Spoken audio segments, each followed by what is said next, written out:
foundational discoveries and inventions that enable machine learning with artificial neural networks.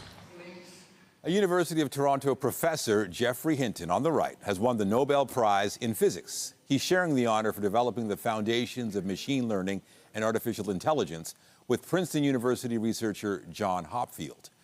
Good afternoon. Geoffrey Hinton got a call from his son that he won the Nobel Prize, and he almost didn't pick up the call. It was so early in the morning. The U of T professor and former Google employee says he'll donate the cash prize to a charity. CTV's Scott Lightfoot is covering this story, and he joins us live with more. Scott. Michelle, Geoffrey Hinton is in California right now. That call came in about 1 in the morning. At first, he thought it was perhaps a prank call, but it turns out it was not, and he has won one of the most prestigious prizes in the world. He is known as the godfather of artificial intelligence, and as of today, Geoffrey Hinton is also a Nobel Prize winner. I was flabbergasted. I wasn't expecting it at all. I didn't even know I'd been nominated, and I never expected to win this prize. Hinton, a professor emeritus at the University of Toronto, is currently in California. He got the news when his phone rang in the middle of the night. The Royal Swedish Academy of Sciences has today decided to award the 2024 Nobel Prize in Physics to John Hopfield, Princeton University, USA, and Geoffrey Hinton, University of Toronto, Canada, for foundational discoveries and inventions that enable machine learning with artificial neural networks. Hinton and John Hopfield are credited with using concepts from physics to advance research in the field of artificial intelligence. AI is going to do wonderful things. In medicine, for example, it's going to give us much better health care. I mean, imagine going to a family doctor who'd seen 100 million patients and knew everything about you, all the tests you'd ever had, your genome, all the tests your relatives have ever had, and that would be amazing. Hinton says the drive to discover the potential of AI comes from an interest in learning how the brain works. In our attempts to understand how the brain learns, we've come across a way of doing learning that's very effective as an engineering approach. The Nobel Prize comes with a cash prize of over $1 million. It will be presented in Sweden on December 10th. As for what Hinton thinks the future of AI holds, sometime in the next 20 years, it'll get to be smarter than us, and we don't know what's going to happen then. And Hinton has become the fourth researcher here at U of T to win a Nobel Prize over the year, joining such names as John Polanyi and Sir Frederick Banting. Reporting live at U of T, I'm Scott Lightfoot. Nathan, back to you. Thank you, Scott. Still to come, there are new questions about whether City of Toronto parks are being maintained properly after an auditor found crews are not at the parks when they're supposed to be working. First, all eyes are on the Gulf of Mexico as Hurricane Milton bears down on Tampa, Florida. Residents along the Gulf Coast are being told to expect a major blow. The U.S. National Hurricane Center says Milton became the third fastest intensifying storm on record in the Atlantic Ocean, going from a tropical storm to a Category 5 hurricane in less than 24 hours. And as we look at the forecast here, clear skies, but a lot of our attention is focused on Hurricane Milton as Florida braces itself. Let's bring in Jessica Smith with a look at the current conditions. Jess. And we know a lot of Canadians are down there, a lot of snowbirds, and we're watching the storm very closely. It is intensifying as it makes landfall, and we want to break down what storm surge means. You hear that term a lot right now, and it is an abnormal rise in the sea water level during a storm. It forms out in the water, and then you see it kind of start to push its way on. And the reason why it is so damaging and so catastrophic is because of how windy it gets and how much water it pushes up. So along that western coast of Florida, along the Panhandle, we're expecting anywhere from 5 to 10 meters and even above in some areas. So that's when the water comes over and overtakes many of the homes. So that's why this can be so damaging. We'll keep a close eye on Milton. And of course, here at home, significantly different story. We're holding on to a fairly seasonal day ahead. More on your local forecast coming up. Right now, back over to Nathan and Michelle. Thank you, Jess. Now to the West End, where one man is dead after a shooting in Clearview Heights in the Black Creek and Trethewey Drive area. The victim was found at an apartment building, and a suspect is still out there. CTV's John Musselman joins us live now from 22 Division with more. John. Well, Michelle, residents are telling us they heard the gunshots inside the building, and it appears that the victim stumbled outside and collapsed on the parking lot. Residents say they heard at least 2 gunshots ring out just after 8 o'clock last night. When police arrived on the scene, they found a man in his early 20s behind this apartment complex on Clearview Heights. That's near Black Creek and Trethewey Drive. He was rushed to hospital, but he did not survive. At this time, I have no suspect or vehicle descriptions. Our officers are currently on scene speaking with witnesses and viewing surveillance videos. Residents who live in the building say the gun violence is scary. Came out, I still see the cops again, so nothing I can do. I came from work and I heard 2 gunshots, 2 loud explosions in the building. And when I look out the window, I saw somebody going out of the building, and then they collapsed in the parking lot. Tenants in the building say part of the problem is people hanging out at the building who don't live here. Frustration is that every kid from everywhere come hang out here, and it's not right. They don't live here. They play high music, volume music when people work. It's peer working people in there. Nobody sells drugs in here. So you inconvenience the tenant by having a loud noise. You cannot speak to these people. I asked the owner to put cameras so long in here, and nobody does. Nobody make no move. Police have not released the name of the man who was shot. The possible motive for the shooting has not been released. And investigators are appealing for the public to help out in this case. If you have any information, you're asked to call Toronto Police or Crime Stoppers. Reporting live at 12 Division, I'm John Musselman. I'll send it back to you. Thank you, John. Overseas now, where plumes of smoke covered the Beirut skyline earlier today. That's after another series of Israeli airstrikes on the Lebanese capital. The Israeli military announced today it's expanding its ground offensive in southern Lebanon. Israel describes the operation as limited, localized, and targeted. The ground incursion began a week ago, focusing on the eastern border region. Meantime, Israel says it has struck and killed a senior Hezbollah commander in a strike on Beirut. Israel's military said Suhail Husseini played a role in transferring weapons between the Lebanese militant group and Iran. Hezbollah has yet to comment on the Husseini's fate. In Gaza, health officials say Israeli strikes have killed at least 30 Palestinians, including women and children. The strikes reportedly hit homes in a refugee camp. Gaza's health ministry says nearly 42,000 Palestinians have been killed during the war in Gaza, now entering its second year. And CTV's Heather Wright is in Israel, reporting from the West Bank, where tensions there remain high.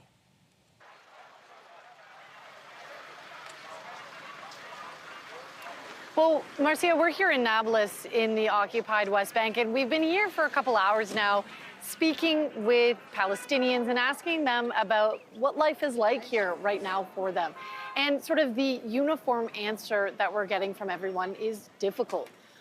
It was difficult here a year ago, and it's becoming increasingly difficult, they say, given what is happening in the region. There have been stepped-up patrols here in the occupied West Bank. There's been an increase in settler violence. The United Nations says roughly 700 Palestinians have been killed either by IDF soldiers or by settlers in the last year alone. And this morning, we had the opportunity to speak with a number of farmers who were attacked by settlers yesterday. They say they were out in their fields trying to harvest the olives. It's the beginning of the olive harvesting season when they were attacked with sticks and rocks. One man we saw had a broken leg. There was a child who's 11, and he had a bandaged head and bandaged fingers because he too was attacked. And so this is the daily life that we're being told about, that people here in the occupied West Bank live. They don't want to travel very often. It's very hard to get around. There are a number of checkpoints. And so people are afraid, they've got anxiety, but again, they keep going forward, they keep moving on. But they are still nervous about what is going to happen next in this region and as this conflict unfolds.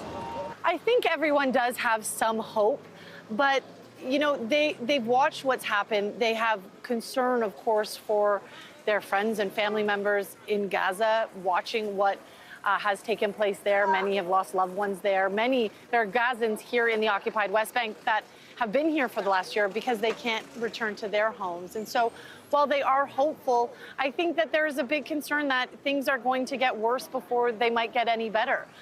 There have been targeted missile strikes here in the West Bank, which has been reasonably uncommon prior to a year ago. Those have been stepped up. There was one just last week where roughly 20 people were killed. The IDF says that they were targeting a senior Hamas commander, but we're told that civilians and families were killed in that strike as well. So there is that ongoing concern that things might escalate here as well. But, there is happiness as well. We're told that, there's a market here just beside us, and we were talking to, young women in their 20s who are out having sweets and hanging out and just being together. And so life appears to be quite normal here, yet there is that constant undercurrent of not knowing what might happen next. Now, CTV's Heather Wright in Israel.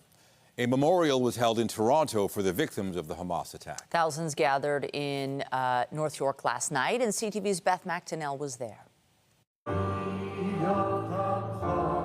Tears from the trauma and so much loss. The GTA's Jewish community gathered, standing shoulder to shoulder, marking 1 year since the October 7th Hamas attacks on Israel.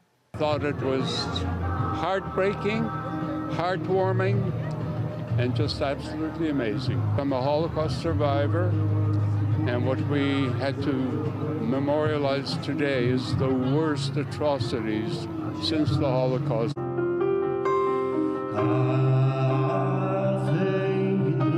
With prayers and music filling the air, moving images of the attack's aftermath and pictures of the victims, including the 8 Canadians, people grieved. Doesn't make sense that something like this, so horrific, so gruesome, will happen in our time. For us, life stopped, and that horrible day, and it will never be the same. Speakers sharing their pain and the need to stamp out anti-Semitism, and university students reading poems as candles were lit for the dead and those still missing, and Jewish people everywhere.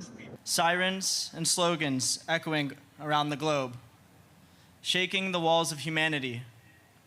Never again will history be repeated. Before attendees lit their own candles, creating an orange glow in the crowd of thousands.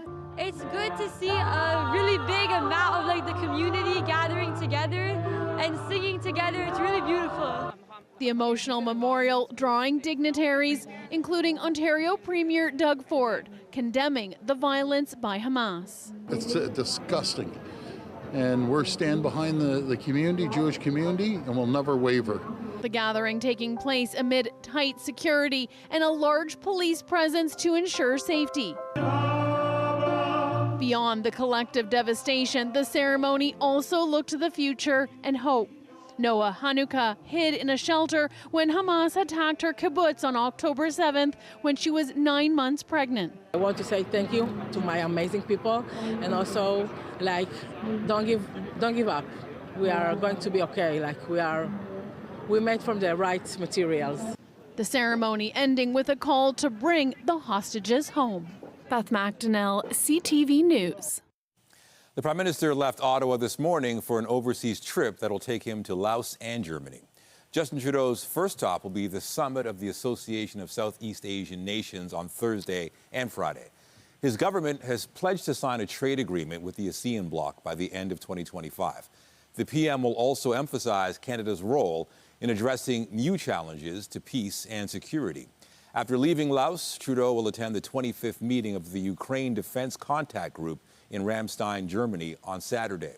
His office says he will highlight the importance of addressing Ukraine's immediate economic, defense, and security needs.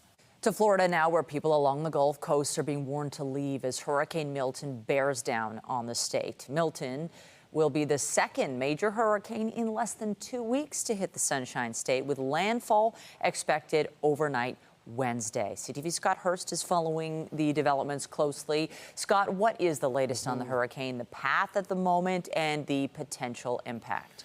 Michelle, it is a matter of life and death. Those are the words that we just heard from U.S. President Joe Biden. He spoke moments ago talking about mandatory evacuation orders. And there are a lot of people under a mandatory evacuation order on the West Coast, on the Gulf Coast of Florida. But overall, there are more than 9 million residents under hurricane warning in the state of Florida. To put that into perspective for us here in Toronto, that is greater than the population of the entire GTHA. So these are all the people under hurricane warning as the storm barrels towards the coast, really churning up water in the Gulf. It is downgraded slightly to a Category 4 hurricane, but it has also grown in size. So more area of the coast is potentially being impacted. And so that is a significant concern. Of course, it is wind and rain, but also storm surge as this storm really tracks toward Tampa Bay. And the Tampa Bay area hasn't had a direct hit from a major hurricane in more than a century. And the storm surge, particularly in some parts of the area around Tampa Bay, could be 12 to 15 feet. We're talking potentially more than 4 meters. So that is a significant concern for residents, which is why there are so many mandatory evacuation orders in place. Here's more from Florida Governor Ron DeSantis on the incoming storm. Hurricane Milton is still a major hurricane. It is no longer a Category 5, but it potentially could strengthen back to that as it makes its approach to the state of Florida. Now, their forecasts do call for it to weaken before it gets to landfall, and maybe that's true. Let's hope it's true. Maybe it's not, but even if it does weaken, you're still looking at a major hurricane. It is going to have really, really significant impacts. Michelle, even if it does weaken, when it does hit the coast, it's not going to lose all of its strength right away.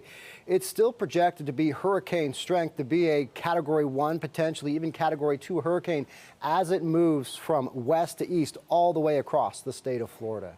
Scott, now there's still a little bit of time to take some preparations to hopefully mitigate some of the risk. What preparations are Floridians taking in advance of this storm? What can you do? This is really the last full day to do anything to either get out of harm's way or prepare your home or business before conditions really start to deteriorate.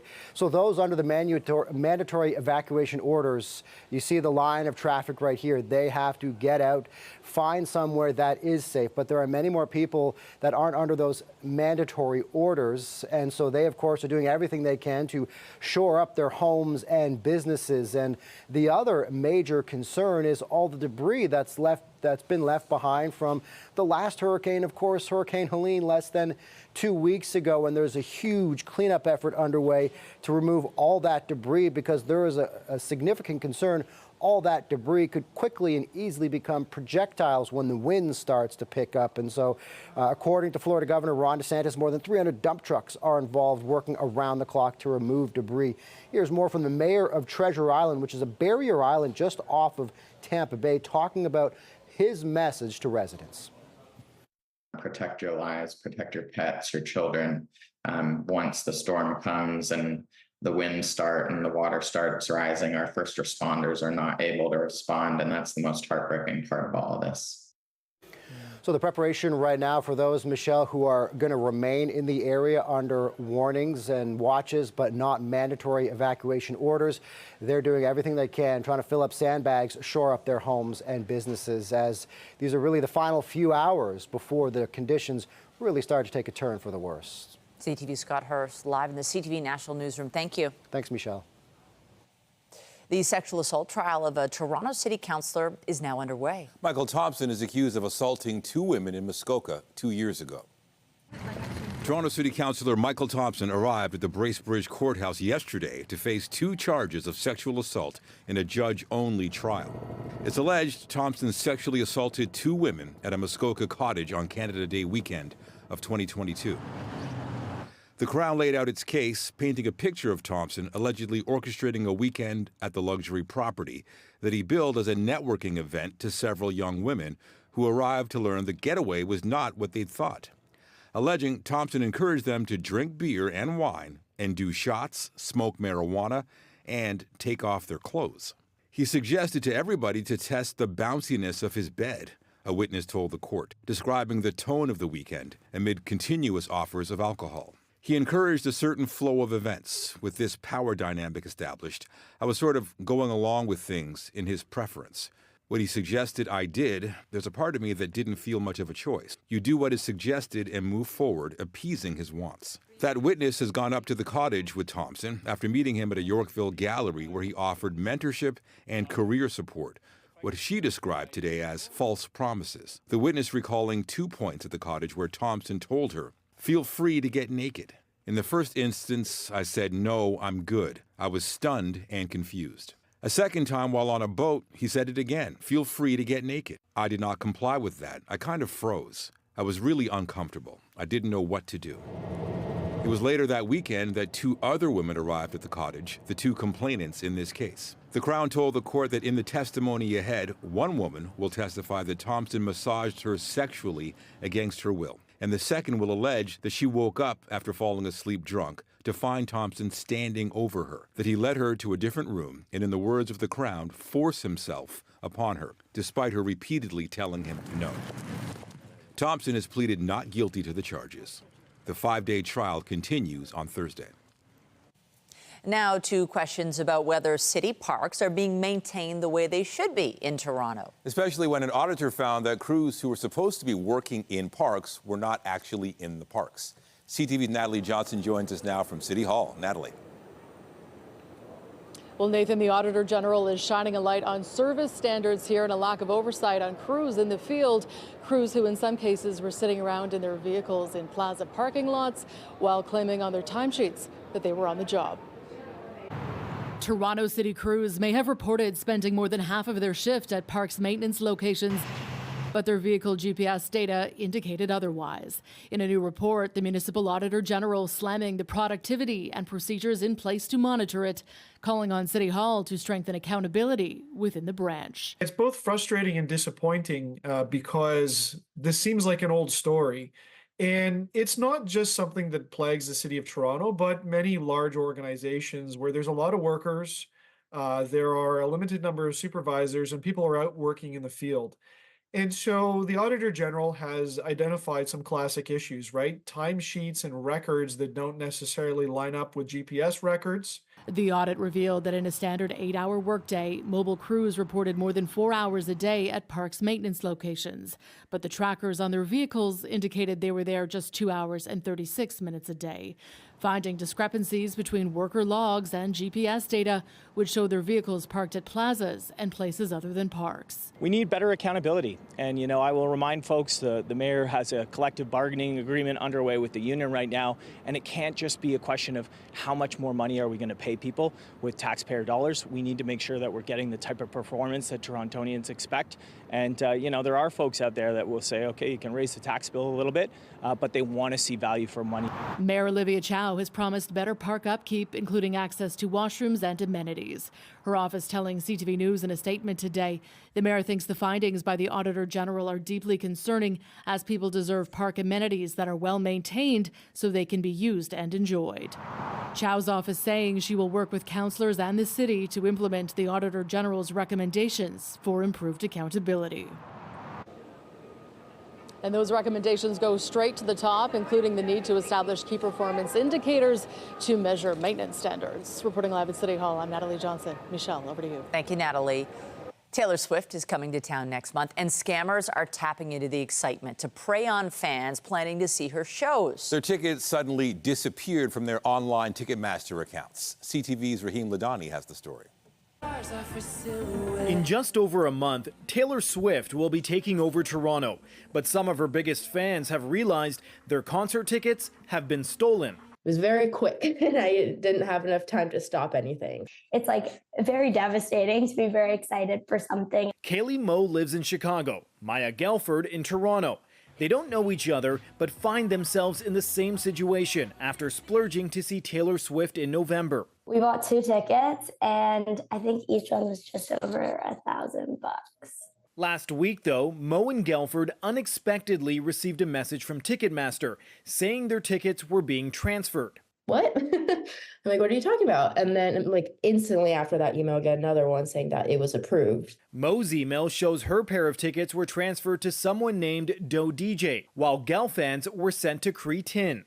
Cybersecurity experts say hackers were likely able to access their account through a credential stuffing breach. We hear about hacks all the time where they get the username and password. If those same username and passwords are being used to log into your Ticketmaster account, then hackers are able to use that, gain access, and then transfer the tickets right out and then resell them to unsuspecting individuals. CTV News reached out to Ticketmaster, which says we'll have someone look into this and reach out to the fan. We'll follow up as soon as we have more information. They have an ongoing open investigation, but there hasn't been too much like urgency on their end. I've been calling at 8 a.m. and sometimes I can get on hold and then I get for 10 minutes and 20 seconds exactly, but then I get sent straight to a voicemail.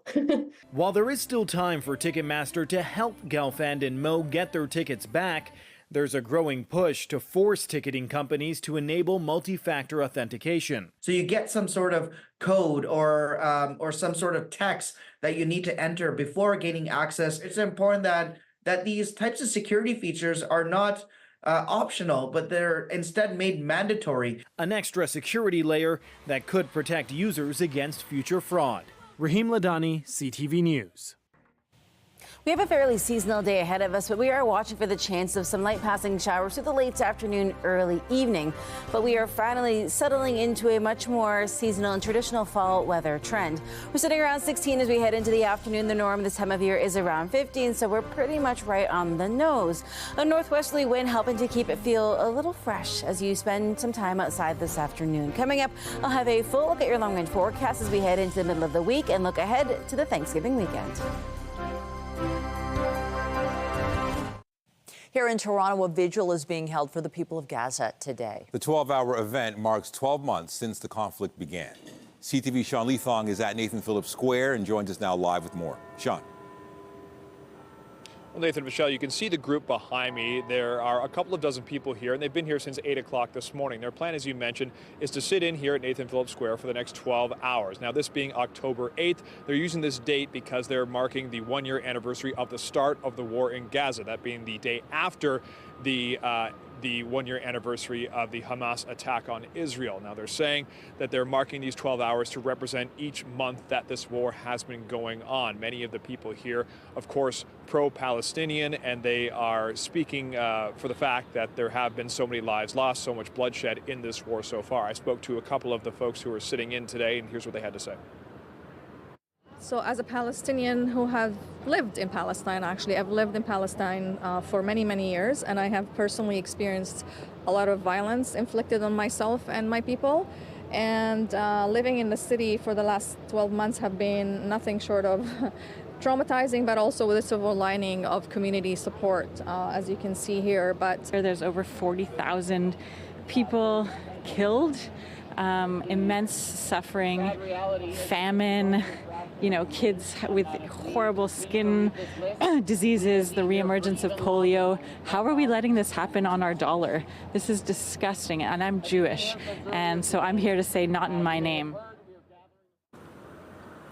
So throughout the morning, there have been a number of speakers in the area behind us, and there have been a number of supplies that they've actually set up so people who do want to sit in can have a bit of a comfortable experience and be here for the next 12 hours. They do say they will be here until 8 o'clock tonight. Reporting live, I'm Sean Leathong. Nathan, I'll send it back to you. Thank you, Sean. Well, fortunately, if you're outside for much of the day, I mean, it's not bad at all. We've got the sunshine. You just definitely, you wanted a coat this morning. It's that fall freshness. It is here. Yeah, funny. I try to resist a jacket as long as I can and resist, not wearing shorts, but I just couldn't. It was cool this morning, and it just feels like things have changed. We're in that sweet spot where the heat comes so much later in the afternoon now. So if you're an early riser, you're getting out to get active, walking dogs, doing whatever, taking the kids to school, it is cool in the mornings. You need those layers. We're in that time of the year where you need to dress for winter early on, fall kind of midday, summer in the afternoon, and then you put the sweater back on into the evening. Weather is brought to you by the Presler Law Firm. Injury lawyers you don't pay unless they win. But a beautiful start to the day right before the sun made its appearance early on. Again, this is where you feel that coolness if you're outside. And then we saw the sun make its way out and eventually start to warm things up. But it took some time. That sunrise, though, this morning, beautiful. And we will deal with a decent amount of sunshine as we head throughout the day before things switch as we head in towards the evening. There it is, that little bit of sun. It makes all the difference. Now, we're still looking at a northwesterly wind as we head throughout the day today, so there's no humidity. We're just dealing with straight up temperatures. And right now, we're sitting at 15. Anywhere kind of north of Sudbury, though, we're holding on in the single digits. Throughout the day today, we'll sit at 16, and we really don't do too much in the way of fluctuation. And we're still around that seasonal norm for the first time, really, over the entirety of the fall season. Areas out towards Bancroft sitting at 15, Niagara 16, Owen Sound 15. So we're kind of in that mid-teen sweet spot. As we head into this evening, very seasonal, almost right across the board, but we're holding on at the freezing mark through Bancroft. Here in the city, we'll sit at 7, so we're right on par for where we should be. We're not looking at much in the way of extreme active weather. We do have a bit of a trough that will extend its way across southern Ontario. That's where that chance of very light showers comes through, but we're really not dealing with much in the way of a significant rainfall. As we head throughout the rest of our day today, the bulk of the rain sitting north of us, so the line from Owen Sound all the way across to Aurora, Oshawa, and up through Peterborough. They're getting the bulk of it, but we are still kind of on the cusp, so that's why we're included in that chance of rain. As we head into the late afternoon, though, school pickup time for a lot of folks, not much in the way of any active weather, a decent amount of sunshine, and then a clear night for the most part until we get into the early morning hours tomorrow, where some cloud cover rolls in. The tail end of that trough will bring a few scattered showers throughout the day, but again, we're not looking at a significant rainfall, so you won't need all of the rain gear, just maybe a jacket early on in the morning. And then as we head into the afternoon and evening, the bulk of the system really starts to push its way out. And then we have a really beautiful and mild end to the week. Temperature-wise, very seasonal from our Tuesday right through to about Thursday. The sunshine really pushes through as high pressure settles back in. As we head in towards the end of the week through Friday, the warmest day of the week likely. And looking ahead to the Thanksgiving weekend, whether it's a long weekend for you or not, outside of Sunday, pretty decent. Nathan, I'll send things back over to you and Michelle. All right, not bad. Thank you, Jess. Thanks. The Northern Lights have put on a spectacular show in northern Finland. The sky was draped in red and green last night. Check it out. The scene north of the Arctic Circle was captured by a local photographer who described it as the most vibrant red aurora display he had ever seen. And there was a lot of time to enjoy it. The Northern Lights were active from dusk until dawn. Auroras occur when charged particles from the sun collide with oxygen and nitrogen molecules in Earth's upper atmosphere. Aurora activity has been strong recently because of high solar activity. Still to come on CTV News at noon, a woman who lost her husband months ago suddenly finds herself the victim of a roof repair scam. CTV's Pat Foran will have her story.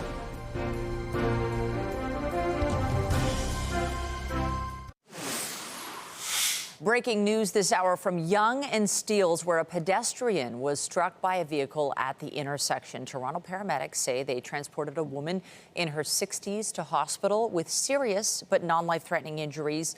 All lanes on Steeles Avenue West at Yonge are blocked. Best to avoid the area if you can.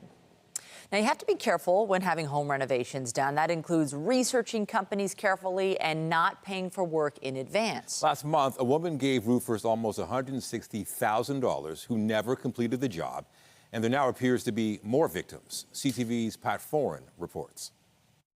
My heart sank to think that they were out there scamming other people. 79-year-old Patrice Stevens-Bourgeot of Scarborough paints portraits and says she immediately recognized two roofers from our CTV News story.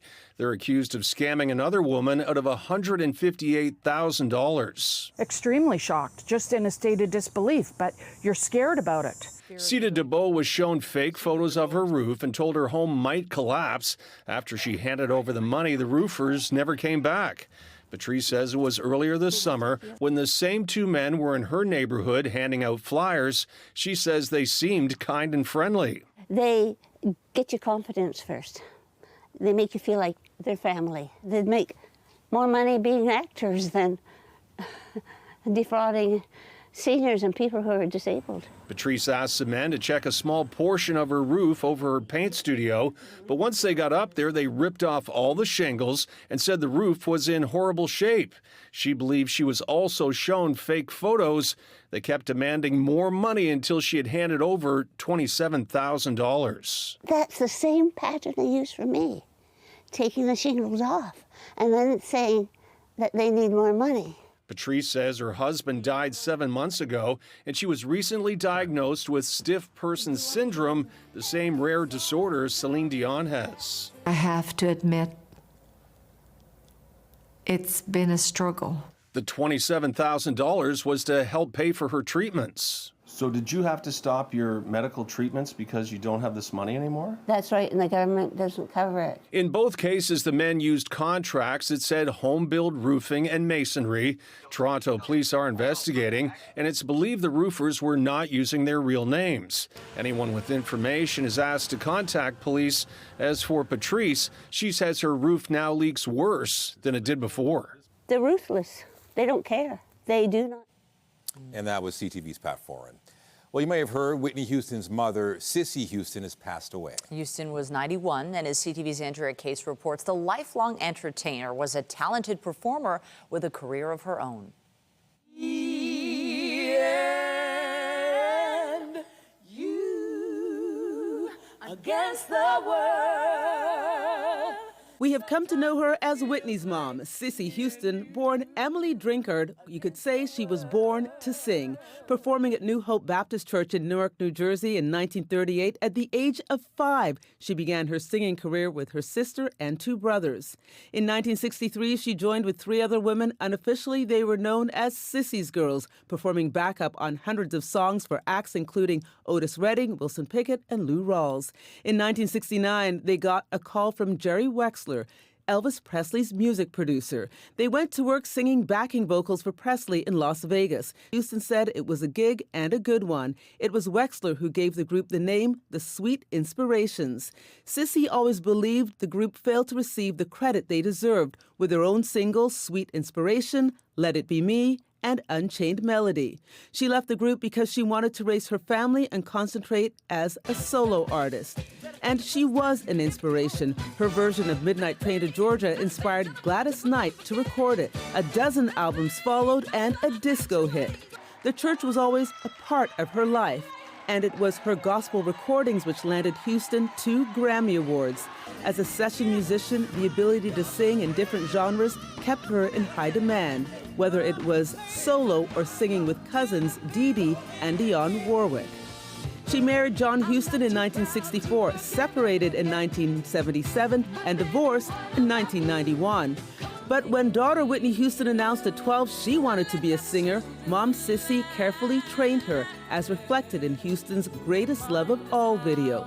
Long before Whitney's success, she began her professional career singing backup for her mother and eventually collaborating on a duet, Ain't No Way. From there was no stopping Whitney. Cissy Houston was in hospice care at home for Alzheimer's disease. Her daughter-in-law, Pat Houston, said in a statement, Mother Cissy was a woman of deep faith and conviction and died in her New Jersey home at the age of 91. Andrea Case, CTV News. Toronto's top stories, breaking news alerts, and watch live. Download the CTV News app. People usually think of sailors from the 18th century when they think of a disease like scurvy. But it still occurs today and is linked to growing food insecurity across this country. CTV's Kathy Lee has more. Bleeding gums and large patches of bruising, some of the main symptoms of scurvy, found in a 65-year-old woman who was treated in a Toronto hospital. Her case detailed in a recent study. We classically will think of as, an archaic diagnosis, something from back in the 18th century. But it's not. The disease, which develops after prolonged vitamin C deficiency, still exists today. The report draws links between scurvy and growing food insecurity, when people who can't afford groceries either skip meals or buy cheaper, less nutritional items. It really was canned foods, highly processed foods only that this person was consuming. A StatsCan report shows in 2023, food insecurity was 22.9%, up from 18.4% the year before. With higher food prices, people have decided to leave the periphery of the store where you find fresh produce, when you find a lot of vitamins and minerals, and people will go to the center of the store to find anything to eat, any calories really. It is expensive, and depending on what you eat and what your diet is, sometimes it's easier to go for the stuff that's cheaper and not as nutritious. While scurvy isn't considered prevalent in Canada, as nutrition continues to lack for struggling families, the authors in the study call on Canadian physicians to consider the possibility of scurvy among their patients. Physicians need to be thinking about vitamin C deficiency on the list of possibilities in order to make that diagnosis. The study suggests that doctors should consider patients at higher risk of vitamin C deficiency, including children, smokers, and those who have substance abuse disorder. Kathy Lee, CTV News, Calgary. The province announced funding to expand mental health services in Ontario. The focus on early intervention and support for youth. CTV's health reporter Pauline Chan has the details. I represent the 3% of the population who will experience psychosis in their lifetime. I was hearing voices for 24 hours a day, over 9 months straight. The voices told her that her food was poisoned and that she should even kill herself. But fortunately, Augustina Ampovo got treatment within a couple of months. Psychosis is a mental illness where the brain mixes up what's real and what's not real. Like so many, Augustina was in her early 20s when she was dealing with psychosis. 50% of mental health problems are established by age 14 and 75% by age 24. In other words, CAMH, with over 500 mental health beds, is primarily full of people who developed chronic mental illness in their youth that we didn't access in time or in the right way to give them hope for recovery. Today, our government is announcing a $19 million investment to expand the provincial early psychosis intervention program, ensuring those experiencing some of their first mental health challenges can connect to the care they need earlier on their journey to wellness. The new funding for early psychosis intervention, or EPI, will focus on the 14 to 35 age group. It shows the importance of spreading and scaling early psychosis intervention programs across Ontario. Knowing that an EPI program literally saved my life is very near and dear to my heart. Dr. George Fusia says the funding will help with treatment for psychosis, which currently includes medications as well as other therapies. There's a few interesting innovations that are possible through this work. So one is the standardization of care across the province, so that no matter where you live, no matter what your postal code is, that every Ontarian has the opportunity to access the same high-quality care. And the hope is to integrate new treatments as they are developed. Pauline Chan, CTV News. Coming up on CTV News, we'll take you to what's billed as the Super Bowl for pumpkin and gourd growers. That's after the break.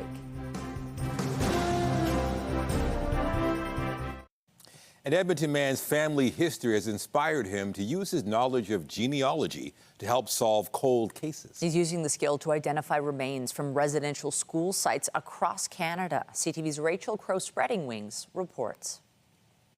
After using a DNA database to find the missing branches in his own family tree, Bradley Pearson had an idea.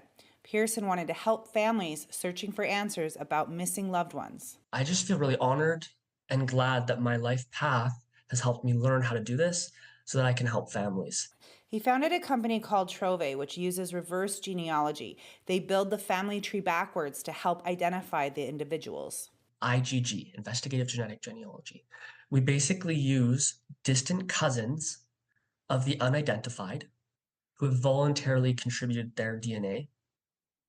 We build out their family trees, identify ancestors that they all share. One advocate for missing, murdered, and exploited Indigenous people says no matter how long it's been, getting answers can be healing. It's critically important to our spirit, to who we miss. It's who we love, who we think about daily, who we pray for, who we try to honor. Pearson is now working with Indigenous communities to find answers. That includes looking for residential school survivors or children taken in the 60s scoop, and those who never made it home. The historical injustices that they have faced would leave me very unwilling to contribute my DNA to help with violent crime.